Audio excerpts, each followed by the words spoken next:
I'm just a happy, I'm on Joe Biden mode. If we don't soda. Sorry about him. This is not a beer, it's a water. It's not a beer, you guys. I think some beer got into Ben's. Wow, I can't believe you're drinking beer at 9 a.m. Jesus It Christ. has such a scary water can. A scary one. Yeah, you've never heard of liquid death? No. Wow. Thank you, though. You're so consumed by Bitcoin that you haven't noticed that this is a powerhouse of I drink liquid energy, which is Bitcoin, digital liquid. Wait, what the fuck? Wait, what? Is there a Bitcoin energy drink? No, but there should be. Yeah. You should create it. All right, I'll No, get into we're that. going to do it. It was our idea. Any ideas we come up with on the show are ours. We own it. And you'll hear from our lawyers if we see a Bitcoin energy drink.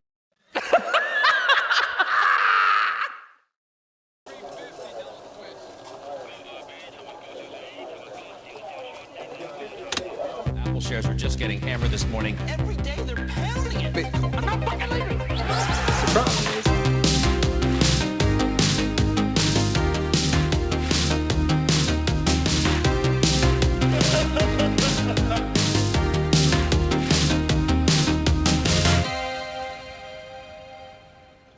I also apologize if I burp in your ear at all. Just don't. I know I'm trying. I'm going to try not to. That's my There's big no thing that I got carbonation to in try. there, is there? There's no carbonation in here, but it doesn't matter. Oh. I still get burpy even when I just drink regular old water because I inhale air.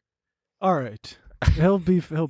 Don't worry about it. Wait, have we started? Yeah. Why don't we baby. introduce our guest today? Go ahead. We've got Natalie Brunell, the host of Coin Stories, a Bitcoin educator. She's here to educate us on Bitcoin.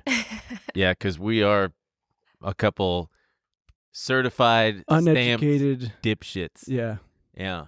A lot of our audience and commenters like to call me a no coin pussy, which is You're a no coiner. Wow. Here, let's get you just a little closer to the Sure. microphone. Sorry. Okay, so I thought you were going to say you're not a no coin pussy, but you just confirmed that I am a no coiner. Yeah. I'm sad. Well, she didn't call you the word. No. But you are, certainly. Not me, though. I have a whole Bitcoin. I have a You feeling. do. You're a whole coiner. Yeah, Oh, it's not a big deal. wow. Actually, I just sold 0.7 of it over Why? 24,000 because I had a nice little profit and I wanted to buy this other token that I heard. See, this is what happens to me. I get fucking sucked in and then I'm already down like 15% on it. It's this energy something token. Have you heard of this thing? No, I'm not into the other tokens. Okay, that's good. Yeah. We will get into I'm that. She thinks you're an idiot. Bitcoiner. That's true. You're even dumber than me. I who used has not. like a lot of Bitcoiners started down that journey where they bought Bitcoin, but they also bought the other cryptocurrencies. Yeah. And they're like, oh, one of these, might take off.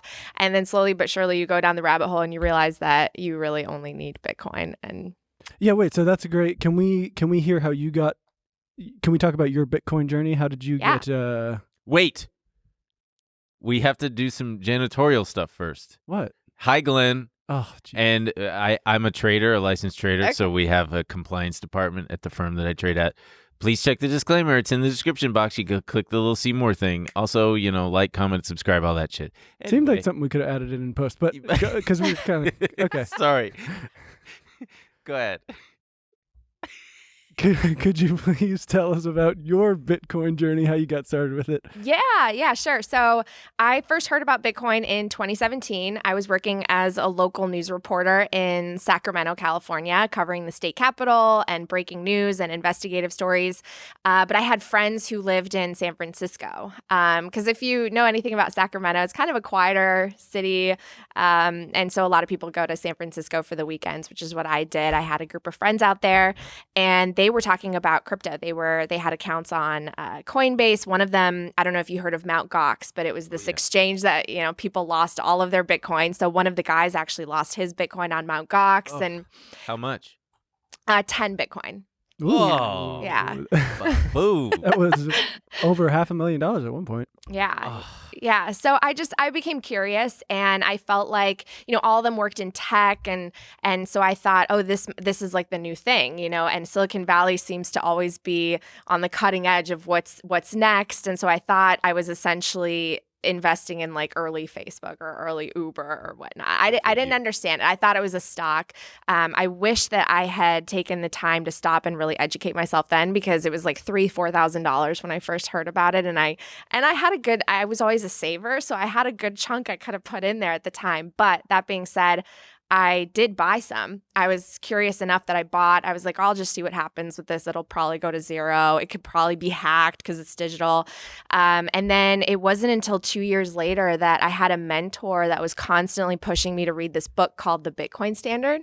It's by Safety Namus, who is brilliant. He's an economist and has an engineering background. And he's just, he basically goes over the history of money. It's kind of a misnomer title. I thought it was a computer programming or computer science book. It's actually a book about the history of money, the history of our financial system, and how Bitcoin kind of fixes some of the problems that have been created by our fiat system. So I read it. I was like, oh my gosh, this changed my whole perspective on the stories that I had been reporting on my own family's background, because my family was kind of a victim of the great financial crisis of 08, 09, lost our house, everything.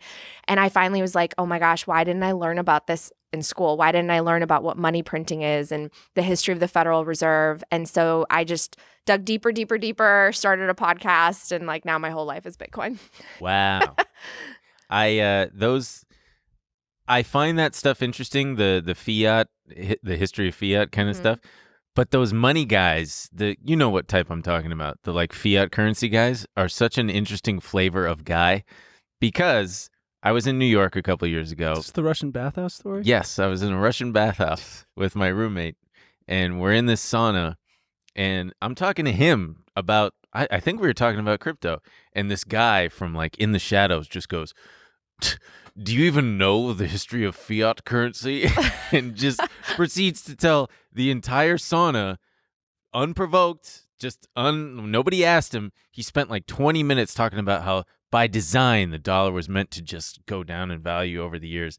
And it's funny because those guys, like, you hear it and it makes sense, but at the same time, he's a kook. And you're like, I don't know if I believe what you're saying.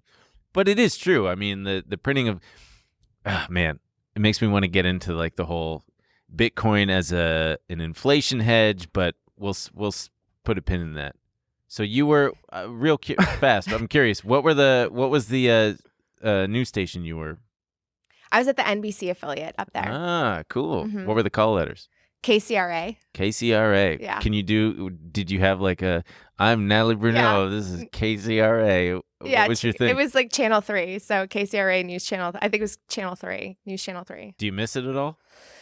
Being a reporter? Yeah. Well, I feel like I'm doing the best part of the job. I get to interview people and learn, but I don't get to cover all the tragedy. I feel like my job is way more positive now. I feel like I have more hope for the future, and I'm talking about something that can make hopefully things better and level the playing field economically for people. So I'm a lot more fulfilled now than when I was covering, mass shootings and fires and natural disasters and all of it. Yeah. You're also on the news all the time anyway. Yes. In a very You're on different Fox capacity. Business all the time. Yes. How's that? Is that cool? Yeah. I mean, I'm so grateful that they would call me and ask for my perspective on Bitcoin and what's happening with our economy. We got to get on there, man. We got to get on Fox Business. We're waiting for our call. Let them know we're available. If you, they're available. Yeah, please. Exactly. They're available. Wait, but can I ask what your kind of what your belief in Bitcoin is exactly? I think, one of the most confusing things is that Bitcoin seems to be different things to different people. So some people are like, oh, it's a new currency. Some people are like, oh, no, it's just an underlying technology, or it's an inflation hedge. It's an inflation hedge. It's digital gold. Yeah. And, or it's just a speculative asset that I wanted to make some money off of. Like, seems like that's how you were treating it. Like me, yeah. Or is it something else entirely to you? Yeah, no, I don't treat it like a trader. I see this as literally the future of money. I see it primarily for myself right now as a store of value, but I think as far as a medium of exchange where it's a global settlement network where you can send value from one part of the world to another at almost no cost, lightning speed, especially with the secondary layer. I think that's incredible. I think it's going to be transformative for billions of people around the world who don't have access to things like the S&P 500, but they do have access to maybe a phone phone and an internet connection. So I just think that Bitcoin could really solve a lot of the problems that have been created by a broken money system. And so for me, I think I was predisposed to appreciating Bitcoin because my family came to the US to pursue the American dream. They never wanted anything crazy. They just wanted to be part of the middle class. They wanted to be able to afford, a house for their kids, education, and a retirement, maybe one vacation a year. Where from? Poland. Ah. Yeah, Eastern Europe. You? And no. Okay, but- nobody's perfect. We normally don't just say Jew to people, so that's just for the future. I am, so I can ask that. No, I was raised Catholic. Yeah. Oh, cool. That's how Ben talks to women at bars. He walks up to them and just says, Jew? You got me there, pal. Sorry, continue.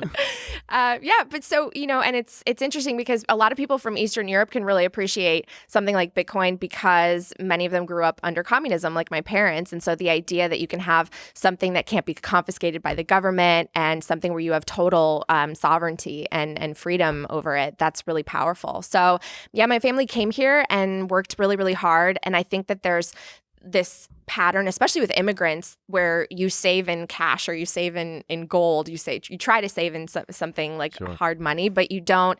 My family never invested in stocks. And growing up in school, they don't teach you how to like invest in the stock market and to try to get a property as soon as you can, so you can become a real estate investor. I just feel like financial literacy is really lacking. And just as they had finally kind of achieved the American dream when I was in high school, we were able to purchase a house, of course, get a mortgage.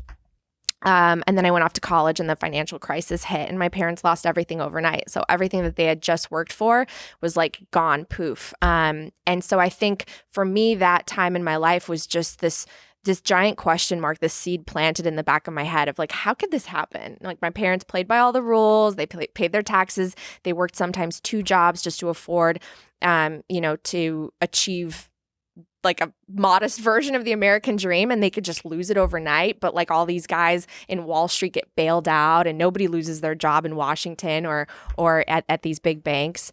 And so I just kind of felt like, wow, this system's kind of rigged. And this is supposed to be the country of opportunity, the country of freedom, the country where you can, the American dream espouses the idea that you can come from any background. And if you work hard and you're innovative and you persevere and you're a good person, you can achieve whatever you want. And I just felt like that idea was sort of starting to lose hope.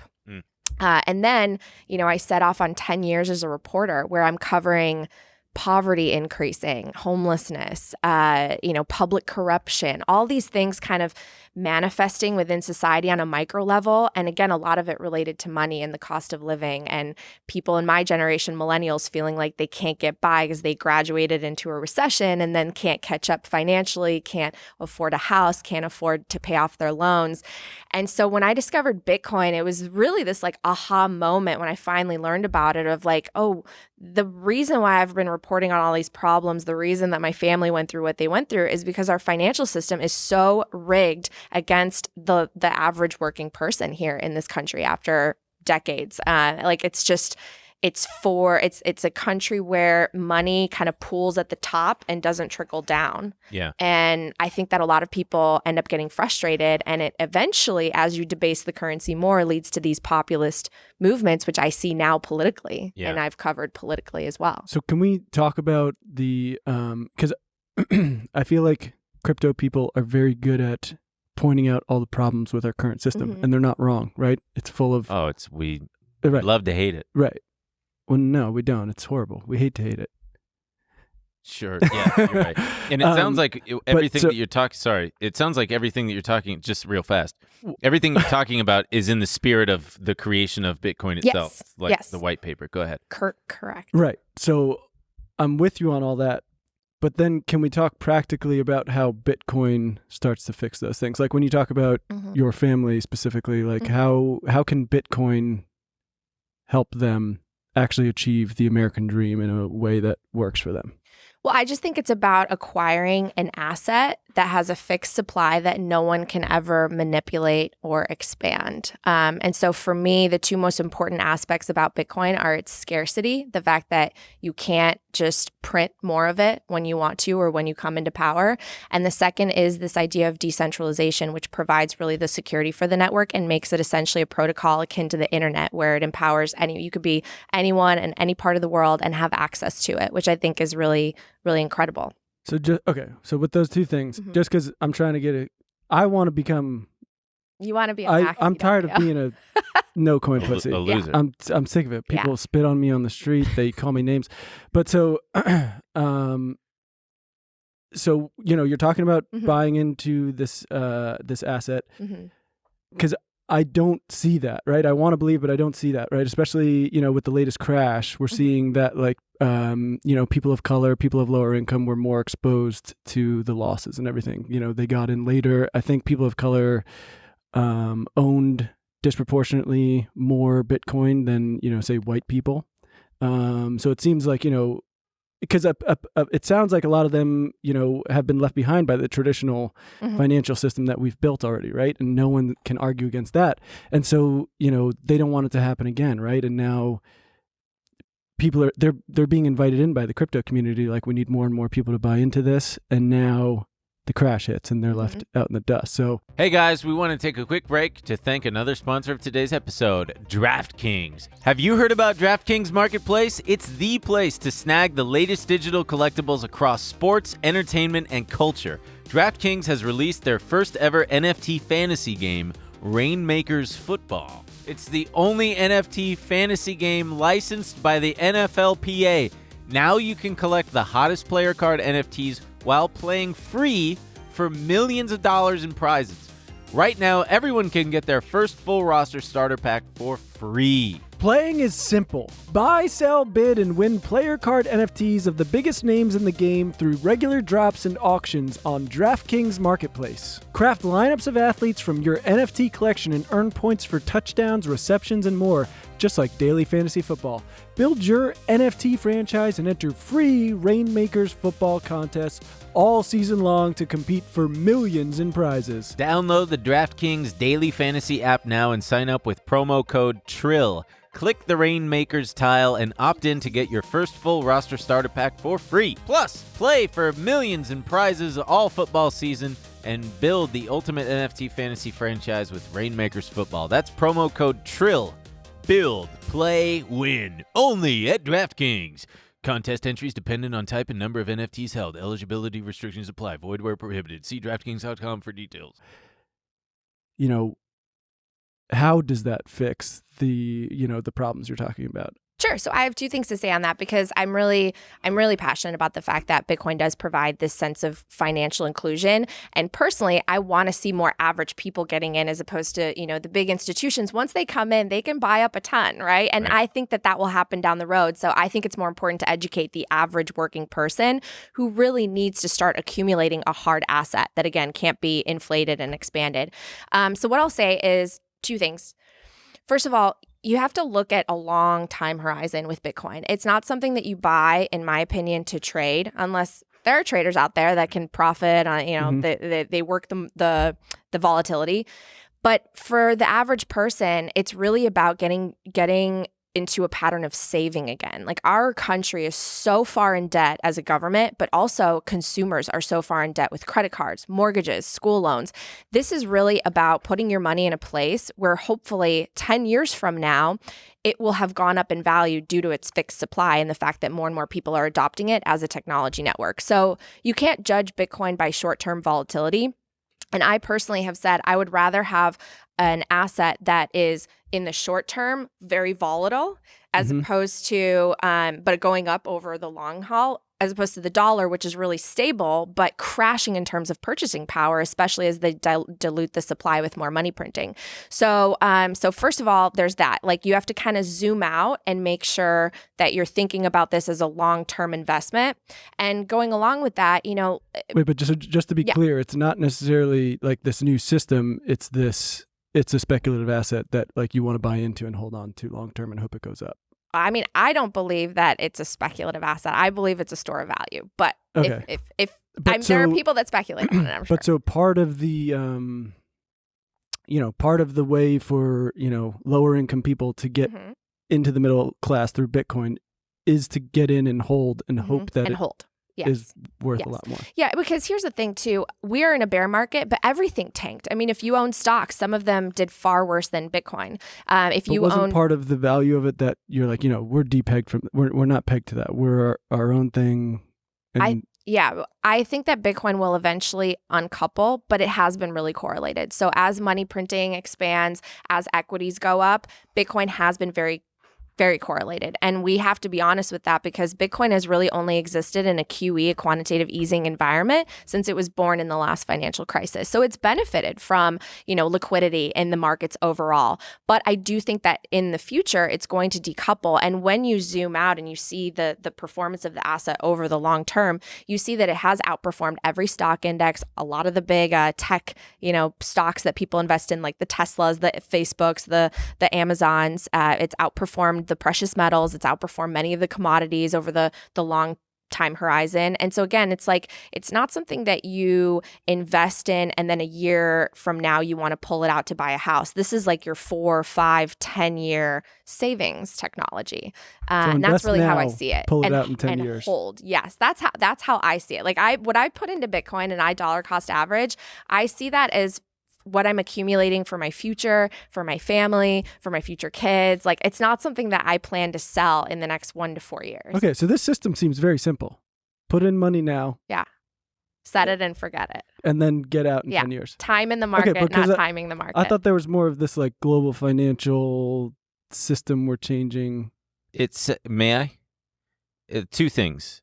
What was attractive to me what really finally changed it for me was actually an interview with Michael Saylor. Yes. It wasn't with you. I don't remember where it was, and it really fucks me up that I didn't consider this sooner, but the limited supply. Mhm. There's 21 million Bitcoins 21 that will million, ever be and mined. it's all there will ever be. And there's like 1 million that have been lost or whatever. Mhm. But that's what got me. Sorry, I need to put on the. I need to protect my man here, pussy. All right, shut up for a minute. The fact that there are only, let's just call it 20 million Bitcoin. Sure. And the fact that it is exposed, or that the whole world has a chance to buy into this shit. Yes. That's what got me is just the scarcity alone. Mhm. Almost, and it's kind of fucked up because it's like the scarcity alone is kind of what gives it value. Mhm. But then also, I think if correct me if I'm wrong here, but it seems like what you're saying is not necessarily to cash out at a later date, but just that will be its own purchasing thing. Like you will use 0.0001 Bitcoin to buy Satoshis. Come on, You'll man. use a car or Satoshis. something. Yeah. And it's not necessarily like I'm going to hold it now to convert it back to dollars. Sure, you might be able to, or you might need to, or whatever. But it sounds like the hope is that eventually the technology will continue to advance. Mhm. The acceptance in society and culture will advance in such a way that it'll be as ubiquitous as using a credit card. Correct. Okay, Yeah, so and but I what about really all- do believe that. What about all the people who don't get in now and they get in 10 years from now and all their money is kind of worth way less than everybody's? That's what sucks. Well, see, I view it very differently. And I think that having a money that has a finite fixed supply is actually one of the things that could create a more egalitarian society, because again, if you have a fixed supply and the people at the top of we live in a society where there's people at the top, right, making financial decisions, and many of them are not elected. Like the Federal Reserve, we're not electing these guys, but yet they sit and they decide what the interest rates are going to be and how much bonds are going to be purchased. And so it really manipulates and distorts everything, because the people who have the first access to the capital are the people at the top, the big corporations, the people who are already wealthy, the people closest to the money printer. That's the Cantillon effect. But if you have a fixed supply where just at the drop of a hat, you can, you wouldn't be able to expand it. Well, Bitcoin has to be sold because people have to be productive and function within society, and goods and services have to be exchanged. So the Bitcoin will eventually spread out to more and more people. And because Bitcoin is infinitely divisible. You can have 100 million Satoshis in a Bitcoin. That means that I think that there could be a future where people are just transacting in Satoshis, and Bitcoin, like as one coin, is rarely transacted. And I mean, infinity divided by 21 million is something that we say in the Bitcoin community, because, you know, if a Bitcoin is worth a ton, you know, let's say it's worth like $1 million. Well, let's say it's worth even more than that. Let's say the whole world goes on the Dream Bitcoin big. standard. You know, what if it's worth $1 billion? No one's going to be transacting $1 billion in Bitcoin. They'll be transacting in Satoshis. Maybe. Isn't it? So I had to take it off because now I'm the skeptic. Those were laser eyes, by the way, that he didn't explain. I was fully, I had to protect. That's laser eyes to 100K. That's kind of an interesting point about it too. It's this, you know, thing that is kind of marketed as this inclusive thing, but there's also this kind of exclusive culture to it where there's inside jokes online. There are a lot of memes. Yeah, and you know, the whole goal is to get more and more people in, but you know, I have no idea what the hell they're talking about sometimes, and I pay attention. Like sometimes they're just like all in on no seed oils, and I'm like, what is going on in Bitcoin land? There are a lot of subcultures within Bitcoin, and one of them is carnivore, no seed oils. Yes. Yeah. Jesus. So it's a very it's a very weird culture. I think it's actually really incredible, and it sparks a lot of curiosity and knowledge gathering, because one of the reasons why there's a movement in that is when you study fiat and the history of money, you see how much it's corrupted our food industry and our nutrition, especially in the U.S., where we have such high rates of obesity and heart disease and diabetes and all of it. And then you link it back to how our food has been transformed by where money has pooled within corporations and what incentives have been created by Washington and some of these government agencies. And then you're like, oh my God, we've been eating so unhealthy. Look at a picture of a beach in the 1970s. Everybody's skinny, and people were still eating like at McDonald's and stuff, but the fries were made in tallow instead of seed oils. And like, there's all these little things you learn about, which I think are sometimes cool. Hearing you guys talk, I'm like, oh, you guys just don't like capitalism. No, that's what we want is capitalism. Okay. But like, we don't have capitalism in our country anymore. That's like what this whole movement is actually about. What do we have in this country? Crony capitalism or creditism. I actually said this on my Fox hit yesterday. I was talking about the fact that there was an article that the anchor mentioned that was linking the Nixon decision to close the gold window and decouple us from the gold standard in 1971, the anniversary just passed on August 15th, to the rise of cryptocurrencies decades later. And I agreed with him, and we talk about that moment a lot, because it was when that tie was severed, where our money was actually backed by something, where you could, at one point we had banknotes that said you could exchange this for a certain amount of gold. All of a sudden, it turned into this money printing bonanza, and what I refer to and what some books refer to as creditism, where basically you're just constantly expanding the money supply, going further and further into debt. And that leads to a lot of immediate growth and prosperity, right? Because if you print a bunch of money to create whatever it is, pay for programs, finance different projects, there's this illusion of wealth, and it's kind of like a drug addict getting high. But once it starts to wear off, you need to print more in order to service that debt. And then it turns into this spiral. And we're in a debt spiral right now where we're creating ever more debt just to sustain production. And we're not really producing anymore in this country. We've shipped off all of our manufacturing. We've exported a lot of our dollars. And so like we have a huge issue right now where we don't have a money that is backed by anything but debt. hey guys, we want to take a quick break to thank another sponsor of today's episode, Shopify. Ooh, you hear that? It's the sound of another sale on Shopify, the all-in-one commerce platform to start, run, and grow your business. Shopify is a platform designed for anyone to sell anywhere, giving entrepreneurs like myself the resources once reserved for big business. Customized for my needs, with a great-looking online store that brings my idea to life, and tools to manage my day-to-day and drive sales. Making your idea real opens endless possibilities. It's a journey, but that's the beauty of entrepreneurship. I love how Shopify makes it easy for anyone to successfully run their own business. Shopify powers millions of entrepreneurs just like me from first sale to full scale. And every 28 seconds, a small business owner makes their first sale on Shopify. Get started by building and customizing your online store with no coding or design experience. Access powerful tools to help you find customers, drive sales, and manage your day-to-day. Gain knowledge and confidence with extensive resources to help you succeed. Plus, with 24/7 support, you're never alone. More than a store, Shopify grows with you. This is Possibility powered by Shopify. Go to shopify.com/trill, all lowercase, for a free 14-day trial and get full access to Shopify's entire suite of features. Start selling on Shopify today. Go to shopify.com/trill right now. Shopify.com/trill. Wait. So I want to ask about that because I've heard you say that before, and I'm with you. You know, we don't make anything; we ship off everything. How does Bitcoin? Can we talk about that practically? Like, how does Bitcoin get us back to producing in America, If at all?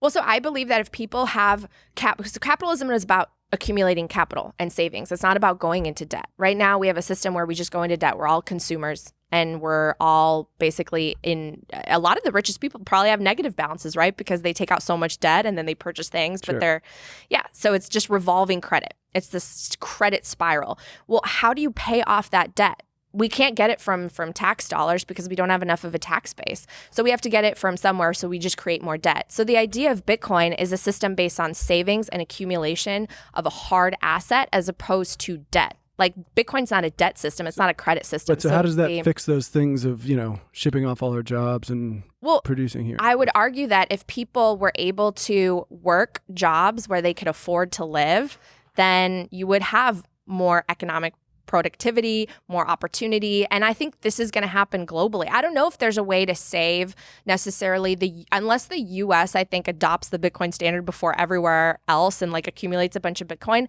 I don't know if we can maintain the superiority of being the global superpower that we have enjoyed the prerogative of for so long. I think for the average person, being able to accumulate something that will go up in value will be beneficial to be able to plan for your future and afford the things that you want to. So we're not necessarily talking about bringing jobs back to the country. We're talking about just again investing in something that will be worth more later. Exactly. So if you invest in something that's going to be worth later. Jobs here.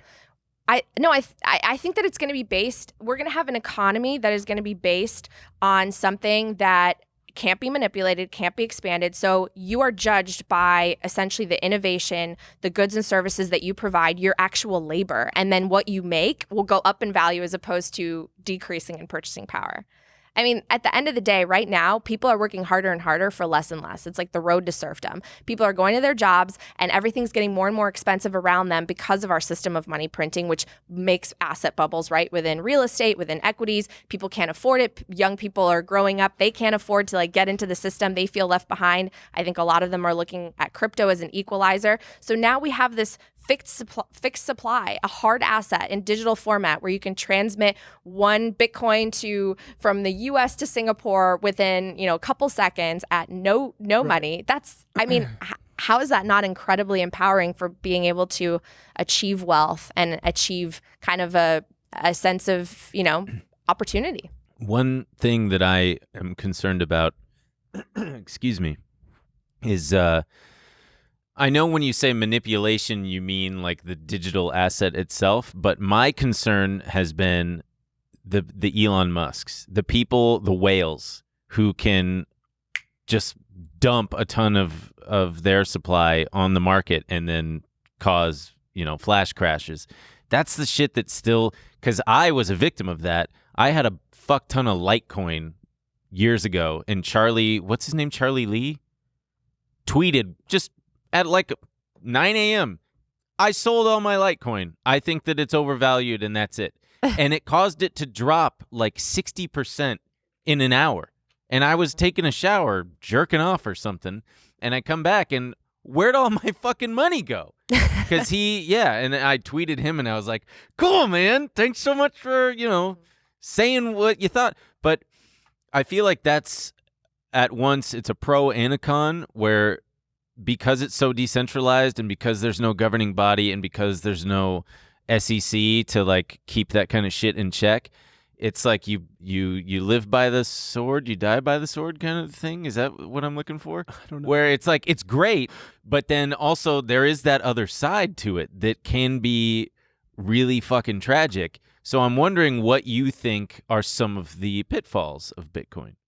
Well, just to respond to that, though, you're right. A big whale right now can move the market, but that's because Bitcoin is so tiny when it comes to the overall supply of assets in this world, Right. which, there's equities, there's real estate, there's gold has a $10 trillion market cap. And so if we just even take a chunk of gold, that would mean Bitcoin rises significantly in value. But because it's so young, it's going through that monetization process, and it's going to be very volatile because big whales can move the market. Right. Again, if you look at it as a long-term investment where you put it in and you're not worried about what it is in the short term, you're worried about what it's going to be in 4, 5, 10 years, then those short-term, drops like right now we're having should actually excite you in the sense that you can accumulate more than you could have, a couple weeks or a couple months ago. Right.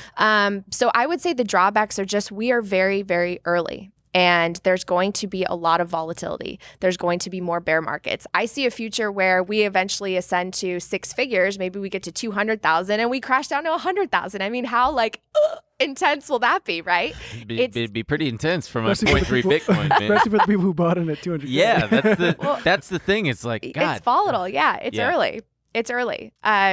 So I think that people, again, I'm not someone who can make a judgment call on what an average family in the US or anywhere in the world, what their risk tolerance is. For me, it's like if you think that there's a 1% chance that Bitcoin could survive, that it could be this savings technology because of its decentralization, its scarcity, then put 1% of your portfolio in it. If you think there's like a that. 5% chance, put Yeah. 5% in it. Like I went from almost nothing to 5% to 10% to 50% to over 50. Like I am all in on this thing because I believe in it so much. So do you buy Bitcoin like daily? Every day. Every day? Yeah, I have every day I dollar cost average. Jesus Christ. Why not do like weekly or something?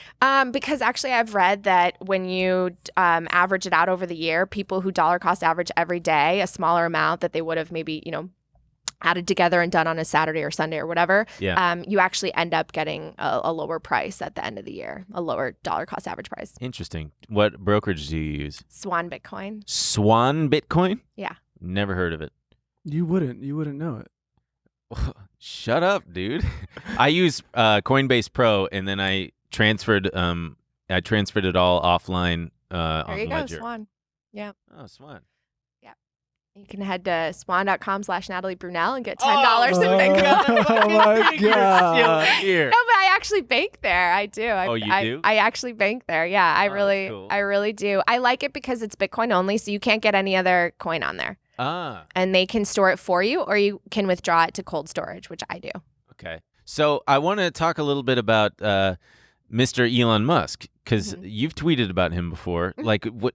So, because to me, he's a shithead to try to make himself the main character of yet another thing like Bitcoin. And now he's like Mr. Bitcoin. And now he can move markets with a single tweet. Maybe not so much anymore because, the days of Doge and whatnot has kind of faded. But yeah, what are your thoughts? I guess it kind of dovetails into what we were just talking about with the whales, which is a drawback. But I get what you're saying, that over time, the hope is that it'll be dispersed Yes. amongst more people. But like, I'm just. Ben, did you have a question? Or I did don't you know. wanna I'm talk? just kind of talking Okay, it out. sure. I'm trying to figure it out. 'Cause, So, I mean, can we talk Go about ahead. the whales a little bit? Because Yeah. the whole decentralization thing is one of its biggest draws, right? But isn't Bitcoin even more controlled by big investors than traditional financial systems? So again, I would argue that it's moving us more toward an egalitarian society, even though Currently it right is. Well, right now, big whales can move the market, right? So there are few people that have a ton of Bitcoin.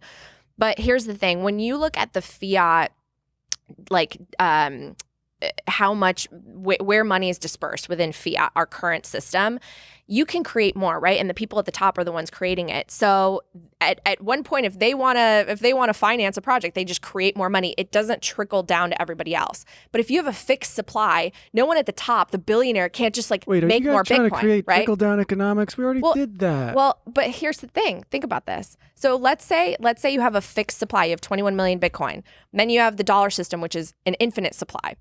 In Bitcoin, let's say the billionaires have whatever, one guy has 1 million Bitcoin. In order to finance something, in order to buy something he wants, in order to start a project, start a company, he's going to have to sell his Bitcoin because he can't just create it out of nowhere. Whereas in our current system, governments can literally just print money and give it, they can pick winners and losers and choose the things that they want to finance. And so that trickles to the people that are closest to them, which is the Cantillon effect. And it creates more and more wealth concentration. Whereas Bitcoin, arguably over time, and we actually see the data, is becoming more and more decentralized in terms of ownership as well. So in my opinion, down the road, it will be more and more decentralized in terms of ownership, egalitarian in terms of like opportunity, because everyone is going to be transacting, hopefully, in one asset that's backed by computer science and math. Hey guys, we want to take a quick break to thank another sponsor of today's episode, Public.com. Public is an investing app where you can invest in stocks, ETFs, and crypto with any amount of money. What I love about Public is that it helps people become better investors. You can follow other investors and share ideas. People like Graham Stephan, Cody Ko, Shelby Church, and thousands more are on the app. I joined Public, and you can see what trends I follow if you search for Ben Kahn in the app. On Public, you can buy slices of stocks, ETFs, and crypto versus full shares. Alongside thousands of stocks and ETFs, Public offers 11 crypto assets, including Bitcoin, Cardano, Ethereum, Doge, and Shiba Inu. Plus, Public puts investors first and doesn't sell your trades to market makers like other investment apps. They route the trades directly to the exchanges. You will get a free stock worth up from $3 to $70 when you go to public.com/trill and create an account. So get started today. Once again, make sure you go to public.com/trill to get a free stock. Click the link in the description. So I just have to hope it trickles down from the whales a little Well, bit. you got to Well, hope you that the provide- whales eventually sell some. Yeah. Well, they'll have to if they need food, if they need someone to clean their yacht, if they need to take a if those whales vacation, need food. if they, you know what I mean? Like, it's just, again, like a fixed supply. I think we're scared of the word deflation because we haven't had a system that allows for deflation and technology. There's a great author in the space. I highly recommend everyone read the book The Price of Tomorrow by Jeff Booth. It's not even a Bitcoin book. It's just literally about how we have two systems that are converging right now. We have technology, which is taking over, and we're going to have more technological advancements, AI, computers taking over jobs, which is inherently deflationary. Things are becoming cheaper and cheaper over time. But because of our system of money printing and how much the government intervenes with money, we have assets that keep ballooning. We have real estate that has to keep going up and up, and a stock market that keeps going up. Those worlds can't, they don't match. Like, at some point, we are going to turn into basically a society where it's like this many people at the top, everybody else is poor, and we have communism or Marxism. Like, it doesn't work long term. So if can you explain? So you're talking about it being split up into satoshis and everything, right? How is that different than money printing? If we can just constantly split. Because it's not. It's essentially like a $100 bill is worth 100 US $1 bills. So it's like Sure. So that's you're not creating more Bitcoin. You're just one Bitcoin equals 100 million Satoshi. Yeah, you're not 100 million. expanding the supply at all. You're just and that's dividing it. never It's gonna change? infinitely divisible. It's never going to change. The The supply amount of is fixed. satoshis? The amount of Bitcoin, and so the amount of Satoshis. I mean, you can just divide small. I mean, I don't know if they're going to create a less than one Satoshi. Like half a Satoshi will have a name. I don't know. But like right now. But wouldn't there be a situation where we would need it to split even further if this is our currency? Possibly. But that would mean, again, you're taking $1 and that's 4 quarters or 2 quarters. Right, but if $1 now worth 50 cents because we need more than them. You're not creating more, though. Yeah, but you're just splitting dividing. them. I think You're what just you're trying to dividing. say is like if Bitcoin eventually gets to 1 billion, one Satoshi might, at the lowest level, might be worth $10. Yeah. No, that's not what I'm saying. Oh. I'm saying if you have to split it even further to accommodate it being used as a currency, it's worth less. You're devaluing it. No, you're not devaluing. You're just dividing. You're literally just taking a division of it. It's a fraction of a coin. Okay. Maybe I know. I think I know what you're saying. Like, let's say if I want to transact, if I want to buy a candy bar, Yeah. the value of Bitcoin is too high. Right. The lowest Right. denomination would be $10, say. Right. That is an issue. But so then that begs the question, who is in charge of this shit? Like, who, when they talk about like the Bitcoin fork and it's all code, man. yeah, but like, who runs the Bitcoin Foundation that makes these decisions? So that's what's great about it. There is no Bitcoin Foundation. Your question is akin to who's in charge of the internet. Like, who's in charge of the internet? Who's in charge of the internet? Chinese government can completely block people from accessing things. Right. And so in China, you can shut it down, but like, does that mean that the internet around the world goes down? No. And so as long as you have an internet connection, or a satellite, like, because they have satellites that are now mining Bitcoin, the network is operating in the same way that the internet does. There's no CEO, there's no headquarters, there's no country, there's no nationality, there's no board of governors, there is no governance. It's rules without rulers. It's amazing. Wouldn't it be cool if you found out we were Satoshi and we were like, after this, we're that would like, be so cool. You did a good job. You get to go to Bitcoin heaven. Bitcoin heaven? Well, isn't that amazing too? How like you don't have someone that you can look to for anything. I think there's so much providence in the fact that the creator disappeared and doesn't exist. I don't think it is cool. Really? I think it's tight. think It's it's mysterious. We're asking everyone to join into this thing where some guy was like, I don't know, just trust me. Maybe I don't even exist. And it's like, you don't have to trust him. That's what's great. You don't trust anybody. It's a trustless system. It's just math and code, and it's open source for everyone to see. So who, when they talk about working on the Bitcoin fork, is it just a bunch of nerds like on GitHub coordinating? Like who is implementing changes? So there are core developers. Right. There are people who are programming, but they have to suggest changes, and then there has to be a consensus. So all of the miners basically have to agree to something. So there are updates that constantly happen, but there's never been a time where Bitcoin, the network, has been hacked. There's never been a time where it's been compromised. I mean, it's truly, over the 13 years, it has operated perfectly, even in very hectic times, like a country completely mining and shutting down half of the hash rate. And block by block, every 10 minutes, Bitcoin does what it does. It's just incredible. So like if I own a stock and there's a proxy vote for, a split, say, I automatically, my broker gets I get the information sent to me and I'm asked to vote. Is there any kind of governing body that does that with the miners? Like, who coordinates that? When, like, if someone suggests a change, who disseminates hey, here's what we're voting on. Hey, all miners, like, we need to get together. Well, so it's a distributed ledger. So everything is broadcast simultaneously. And I'm not a mining expert because I don't do computer science myself. So I'm not the best person to ask about that specific area of like working on developments like the Tarot update and things like that. You guys should bring an expert on for that. But what it is essentially like it's a network that broadcasts across the whole world. We have nodes. We have about 10,000 nodes, I think, around the world that are completely decentralized in all these different countries. And so the changes are happening simultaneously everywhere. Everyone can see the updated blockchain. Everyone has a copy of it that they're running on if they have a node.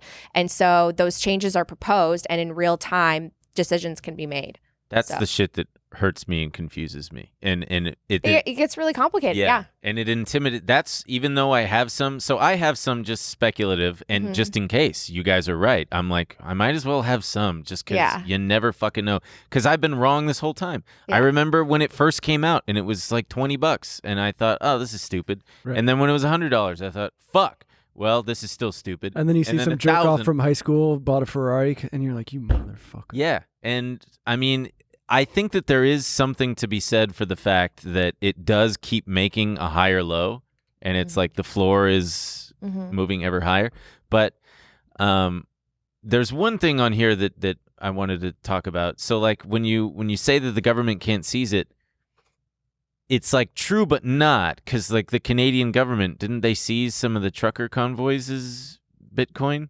So here, that's an important point, because Bitcoin, the network, is a trustless system, right? And so if you take custody of your Bitcoin, I can have it on a cold storage wallet, which is essentially like a hard drive if you're not familiar with cold storage, and no one has access to that. The only person that has access to that is whoever has the keys. So hopefully that might be me, maybe a family member, but the government doesn't have access to that. What the government is trying to do, which should scare people, especially in a world where they're going to move towards central bank digital currencies, is the fact that they can basically tell a bank, hey, freeze this person's account. Coinbase. And so an exchange is essentially an online bank. It's a third party. You are trusting them with your Bitcoin. You're introducing a third party and trust into the mix.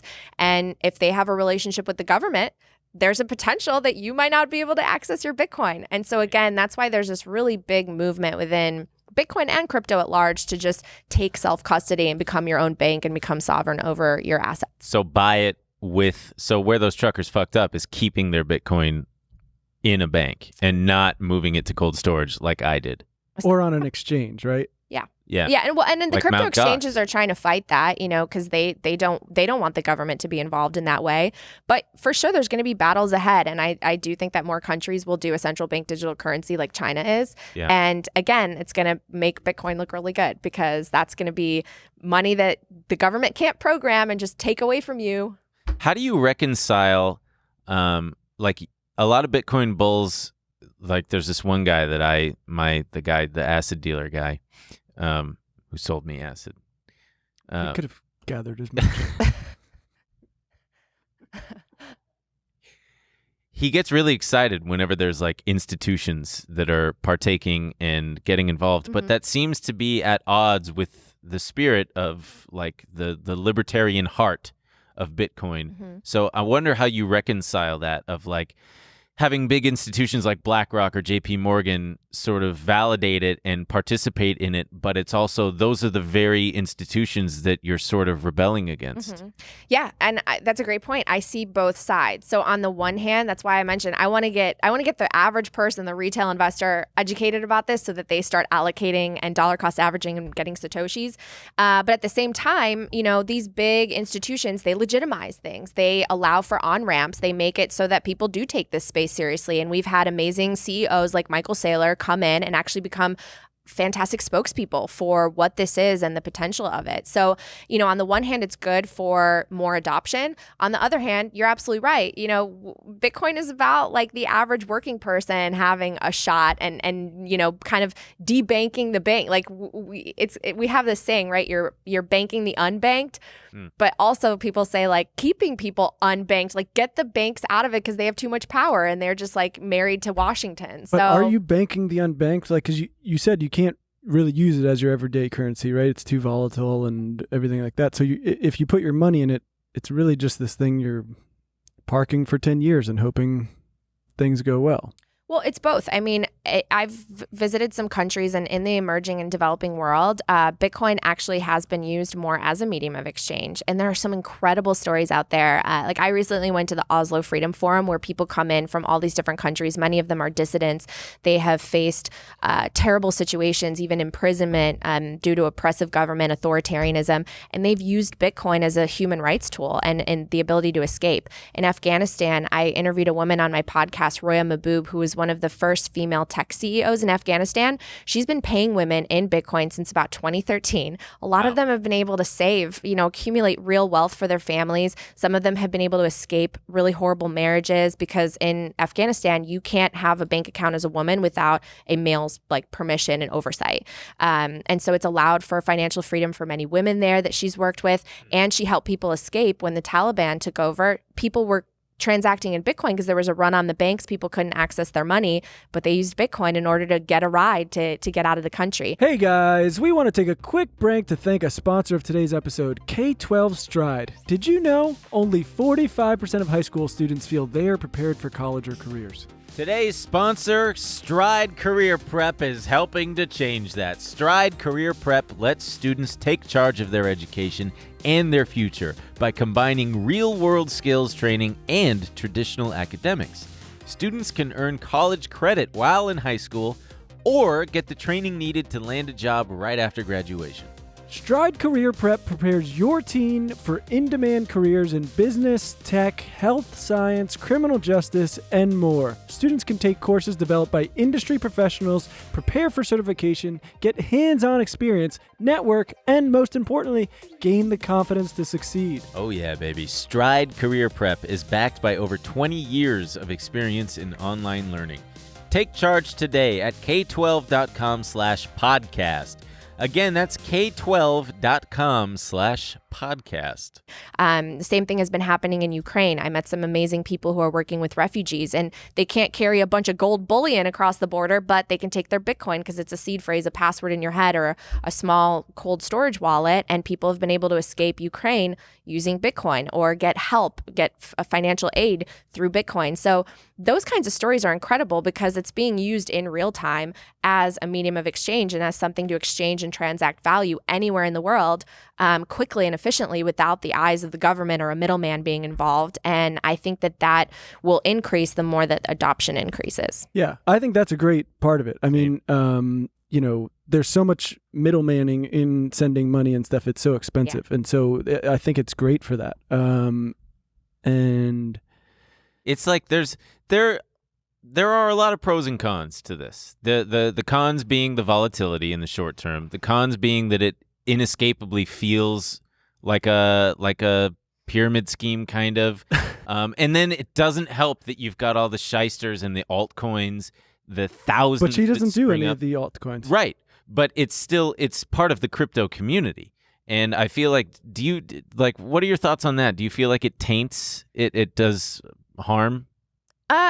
I just see Bitcoin so different from crypto, and they're always lumped in the same umbrella. And it's one of my frustrations. Like when I go on TV, they'll like have all the tickers, right? They'll have Bitcoin and a couple of the other coins, and I'm talking about things that are so different. Like I'm talking about solutions and problems that these other tokens can't fix and aren't trying to fix, right? They're trying to do other things in the tech space. I just don't want people to lose their money, especially young people that are trying to get ahead and using crypto as a means to like try to finally afford the ability to get a house or, pay off their school debt or, start a family. I don't want them going to the casino essentially, because that's what I see a lot of these tokens as. And you can look back over the years, like which coins are still in existence. Some of them a lot of them go to zero. I don't want people to lose their money. And I feel like, it's up to you. I believe in freedom and free markets. If you want to invest in some coin because you think it's going to get go 1,000,000% up, I wish you luck, and I hope you take those profits at the right time the market, and buy Bitcoin. Smash that into Bitcoin. But like, I don't want to speculate, and this is one of the big things too. The last thing I'll say about this, I feel like we are even in this environment where people feel the need to trade or get on Robinhood and become like options traders when they have no experience in stocks.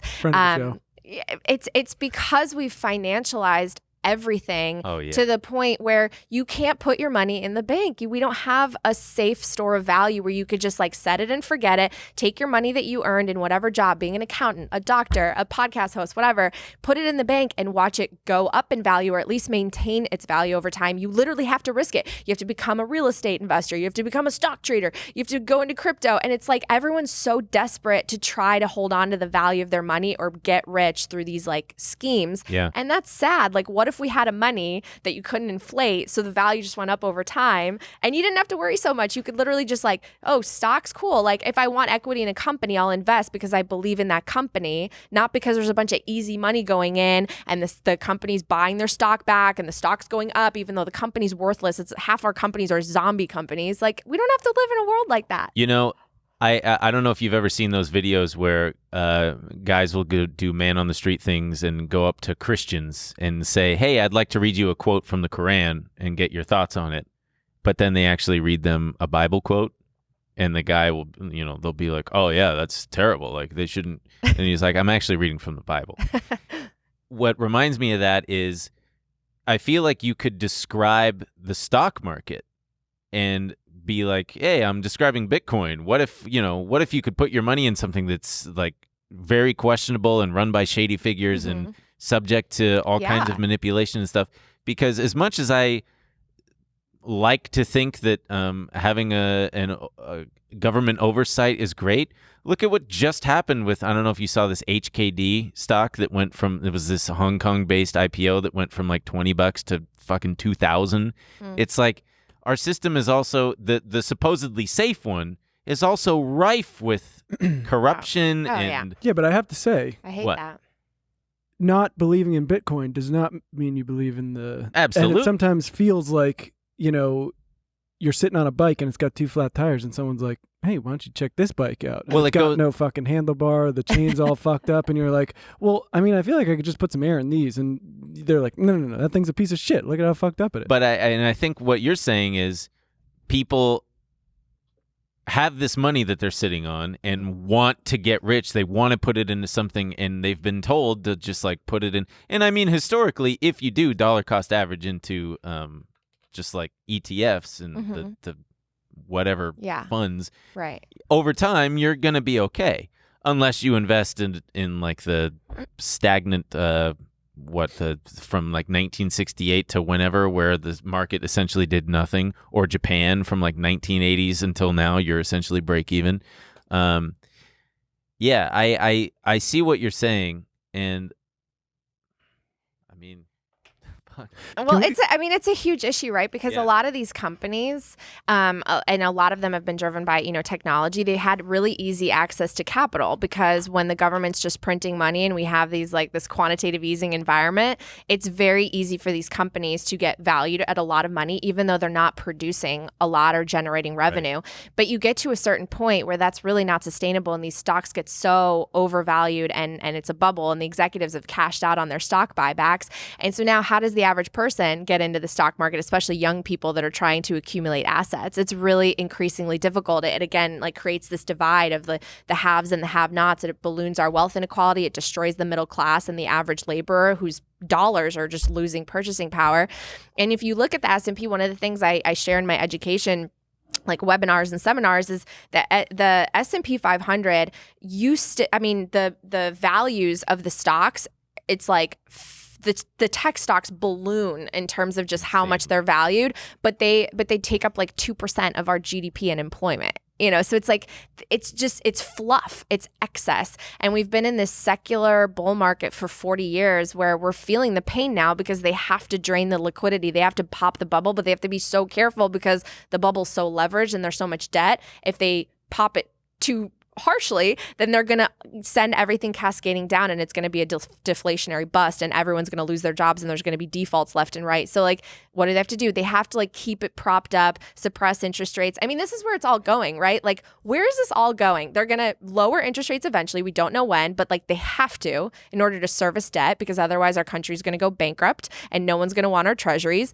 And the equities will again go up again. We're going to create a bigger balloon. It's going to create more wealth concentration. Like, what's the end game? It's like, called what's the end point? Landing, that's Natalie. called. That's okay. So my soft put landing. it all in Bitcoin. My soft landing is Bitcoin. That's exactly what Bitcoin is. That's perfect. That's what my next tweet's going to be. Bitcoin is your soft landing for when this fiat system comes crashing down and the bubble finally bursts and the music stops playing, because Russia and China are already like, yo, you guys are printing too much. We don't trust it. We're going to store a bunch of gold. We're going to create our own digital currencies and our own SWIFT networks.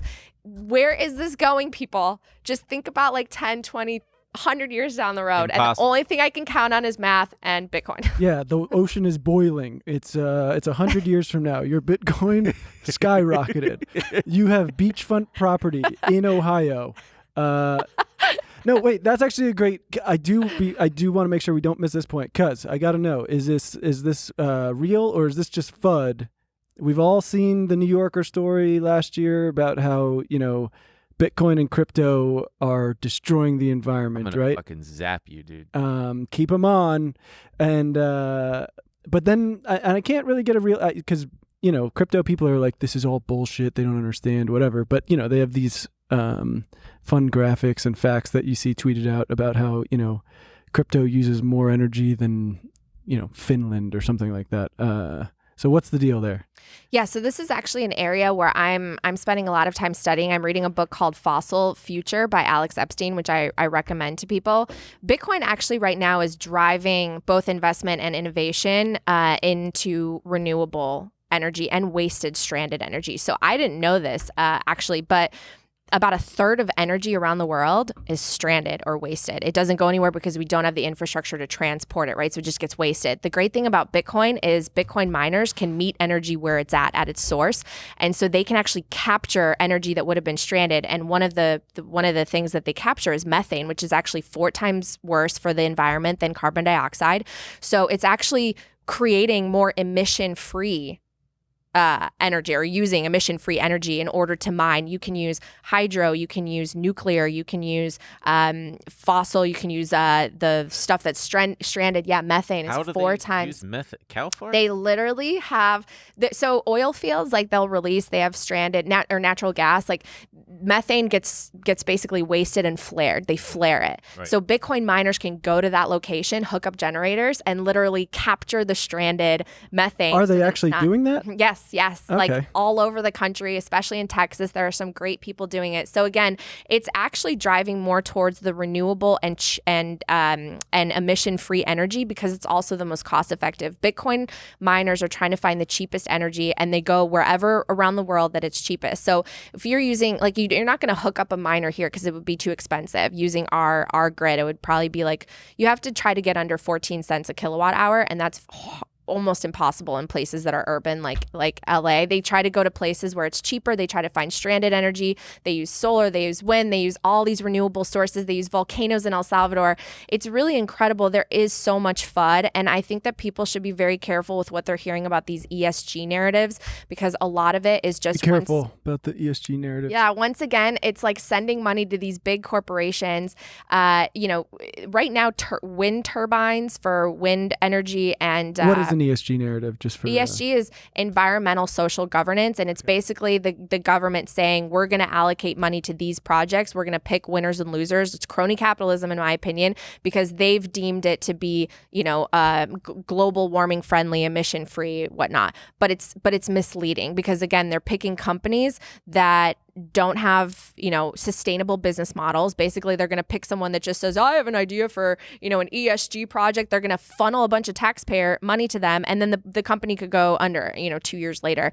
And the thing is we don't have right now the technology to go emission free as quickly as they're claiming to do by 2030, is what I think Kamala Harris said last. We literally don't have the technology infrastructure around the world. Renewable energy makes up for 3% of energy. Everything else right now is a mix of fossil and different types. We've demonetized nuclear, which is emission free, but for whatever reason, there's been so much FUD that it's dangerous, radiation. And also, there are also 3 billion people around the world who have no access to electricity. So you're going to say that those people who don't have access to cheap fossil fuels, now somehow we're going to get wind and solar to all of them? Like, it's literally impossible. And there are so many people, politicians out there with no climate, science, or energy background that are speaking things that are impossible. Like, so you just have to be careful. But that being said, Bitcoin is actually helping renewable energy. So it may be more energy expensive, but they're investing more into renewable. Right. And so this is the question you have to ask, right? Is energy consumption bad if there's no emissions? Right? Like we've made a moral issue out of using energy. Like we're here because we use energy. You have lights that use energy. You have cameras that use energy. We eat, and like the things that created our food use energy. To create a wind turbine uses a ton of fossil fuels and is made in China, actually, which uses more fossil fuels than any country. Like, we moralize things for political narratives that are ridiculous. But I don't think Bitcoin is fully like using renewable energy more than right 50%. Now. More than 50%. Yeah, it's more than most industries in terms of what's renewable. I gotta call the New Yorker. Yeah, they're in trouble. Well, and it's funny because in Fossil Future, which I'm reading right now, just about the fossil fuel industry, about energy in general, it talks about how these same scientists that basically our knowledge experts go to, the media, the politicians, they have been predicting global disaster since the 1970s and 1980s, saying, oh, by 94, it's going to be over. Like, we're all going to be living in these like greenhouse shelters because the climate will be destroyed. It's false. It's FUD, and it's extremely misleading. What's false? Global warming? No, global warming is not false. I'm saying these like really dramatized, catastrophized predictions. We've had them but literally it's happening. since the 1970s. We're seeing, once in a century climate events happen. We are weekly. definitely seeing. We're seeing like big parts of the Arctic shelf just fall off, and I never said we're not seeing that. What I'm saying is that a lot of these climate scientists are predicting literally end of world catastrophes within 5-10 years, which have not come to pass, including things about Bitcoin. Okay. We damn. Y'all went off there. You guys just were like on it, and I'm just. It's a really fascinating area to study No, energy. I'm trying to become a no coin pussy, and I can't get on board if it's going to burn the planet alive. Our new currency. Why would anyone want to get on board with something that's going to destroy the planet? To make money, real quick. Not us Bitcoiners. I like the idea of them using what would otherwise get sent up in the atmosphere, Yes. which would Yes. hurt global warming, exacerbate it. Yeah. I'm operating at like 70% today, so I really He says apologize. this every episode. That's not true, and I do apologize to the listeners and the viewers because sometimes brain just not working. I was out late. Oh man. Why out anyway, late on a morning? You got to. just because sometimes I All just right, can't. So anyway, yeah. I would love to learn more about what exactly that technology Yeah, what it does. How the fuck do you Yeah. why don't we do that not for just mining Bitcoin but for recycling Everything. that shit. Yeah. That's where get the nerds on this. You guys, this is what a lot of big oil companies are doing right now, and they're not disclosing it, but they're doing it in oil fields, natural gas, like to they're mine Bitcoin? Yes. No yes, shit. Wait, yes, oil companies are mining Bitcoin. Yes. Oh my gosh, you can. Some of them are starting to go public, but there are a lot that have not disclosed this publicly. It's happening all over the U.S. You're telling me big oil is going to own a bunch of Exxon, Bitcoin? like Google it right now. Exxon, whatever. They are mining Bitcoin. Thank you. And why it's risky business. Of all the It's risky business. Jesus Christ. Oh my God. There's so much words. in Conoco there. Phillips, which is one of the biggest oil companies. So what does that mean practically? Is that are they going to own a bunch of Bitcoin now? Yeah. Is that just going to be another Bitcoin whale that is going to? I mean, I don't know if their plans are to sell it or hold it, but that's another asset that they're able to accumulate, and that is like direct accumulate. You're not buying it off an exchange. That is non-KYC mined Bitcoin. Oh, because they are just mining. They're mining it. So Yeah. methane isn't anymore. So. Yeah.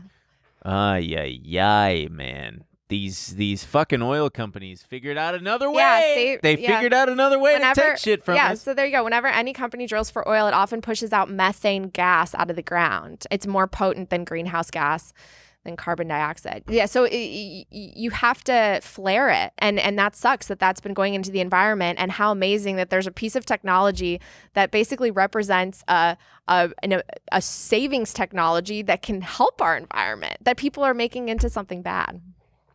So can you do this without making Bitcoin?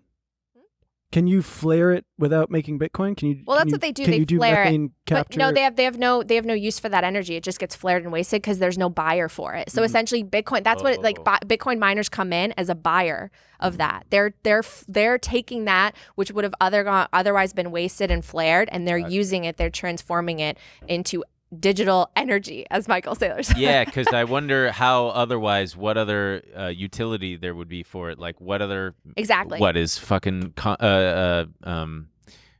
Ed gonna go out there and capture it and put it in a battery and transport it? Right. Like, I get it. Yeah, so it really does make you think, because like I said, I did not know prior to learning about Bitcoin that so much energy that's produced in the world is wasted or stranded because there's no infrastructure in place to either transport it, or there is no buyer. And Bitcoin miners are buyers of cheap energy. So they can go anywhere in the world and start to use what would have been wasted energy. So and they're that's just going around incredible. and saying, "Hey, we'll take that off your hands." Exactly. Yeah. Take that stinky And the gas. cheaper it is, the more money they'll make on the mining as Bitcoin goes up in price. So it's really incredible. It's gonna transform, I believe, our energy industries. I apologize in advance for this, but they should just I hope he doesn't say it. feed me I a don't bunch want of to say beans it. and plug it right into my ass. Turn me into a Don't Bitcoin laugh. miner. No, it just encourages him. Yeah, this is what you signed up for. And on that note, we should end it there. We're at our mark, baby. All right. I'll let you do it since my brain's not working. No, you do. I'm it. just a happy, I'm on Joe Biden mode. If we don't, Soda! sorry about him. But this is not a beer, it's a water. It's not a beer, you guys. I think some beer got into Ben's. Wow, I can't believe you're drinking beer at 9 a.m. Jesus It has Christ. such a scary water can. A scary boy. Yeah, you've never heard of liquid death? No. Wow. Thank you, though. You're so consumed by Bitcoin that you haven't noticed that this is a powerhouse of I drink liquid energy, which is Bitcoin. Digital and liquid energy. Wait, what the fuck? Wait, what? Is there a Bitcoin energy drink? No, but there should be. You should create it. All right, I'll No, get into we're that. going to do it. It was our idea.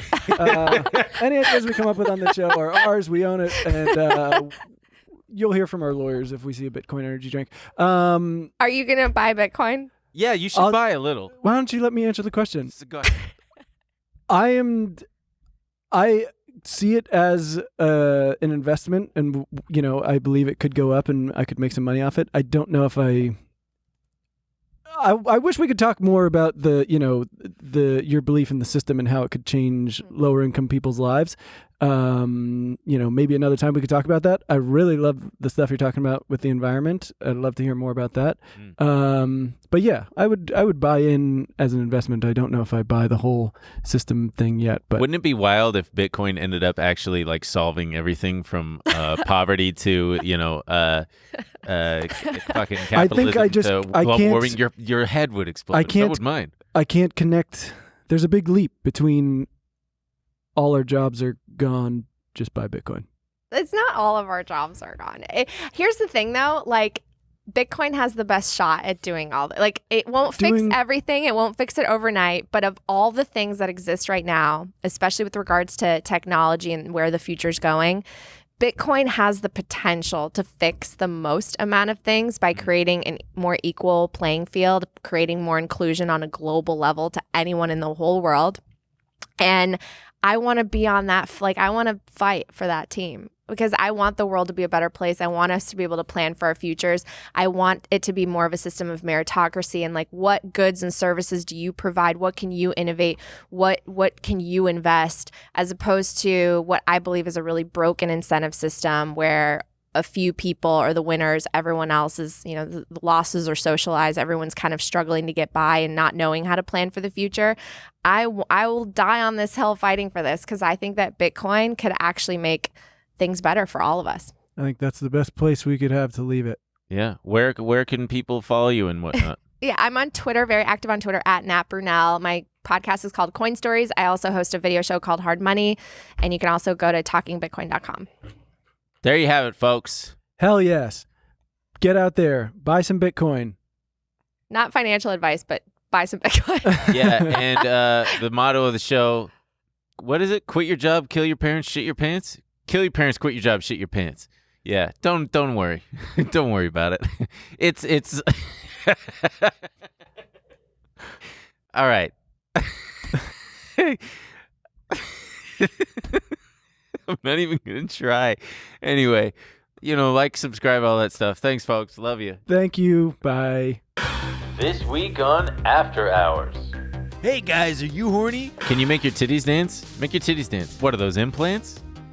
Charlie Munger, die on the show challenge. He had $25 million. $25 million. Who the fuck is giving a 20-year-old that much money? Sign up on tmgstudios.tv to watch the full bonus episode.